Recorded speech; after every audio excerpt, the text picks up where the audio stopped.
మధ్యలో మరి సహోదరుడు ఉన్నాడు. బాబు చక్కగా మీ మధ్యకు రావడం, మరి గుంటూరు ప్రాంతం నుంచి నడిపించాడు. ప్రయాణం అంతట్లో కూడా దేవుడు చక్కగా వారి కుటుంబాన్ని మన మధ్యకు తీసుకొచ్చినందుకు ప్రభు చేయడం ప్రత్యేకమైన వందనాలు. అలాగే సంఘ కాపరి దోసం గారికి కూడా ప్రత్యేకమైన వందనాలు తెలియజేస్తున్నాను. మరి ఈరోజు ఫాదర్స్ డే రాత్రి నేను చూశాను ఫేస్బుక్లో. ఫాదర్స్ డే అంటే ఫాదర్స్ బిడ్డలకి తల్లిదండ్రుల మధ్య అవినాభ సంబంధం ఉండాలి కదా. కాబట్టి మరి కొన్ని నిమిషాలు, ఎందుకంటే నాకు మళ్ళీ వేరే చోట పరిచయం ఉంది, ఒక 15 నిమిషాలు మీతో మాటలు దేవునికి వాక్యాన్ని పంచుకున్నాను. దేవుని నామ స్తోత్రం. హల్లెలూయా. చిన్న ప్రార్థన చేసుకున్నాం. దయగలిగిన మా తండ్రి, కృప కలిగిన దేవుడా, ఈ పాదాలు వందనాలు స్తోత్రాలు చెల్లిస్తూ ఉంటున్నాం.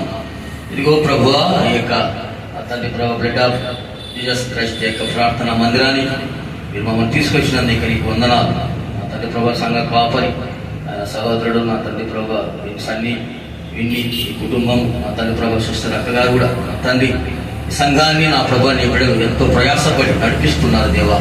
ఇది నీ కృప చేతినే కానీ మానవునే కాదు అసాధ్యమైనా మీరు నడిపిస్తున్న విధానం కొరకై స్తోత్రాలు. మరి మా ప్రభు నన్ను మీరు మధ్యకు నడిపించినందుకై వందనాలు.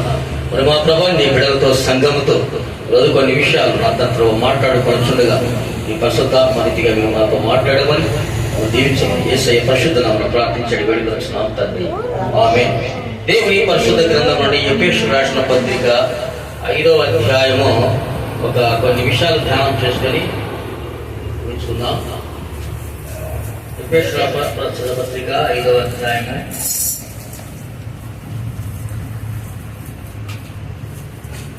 అదే 6వ అధ్యాయం.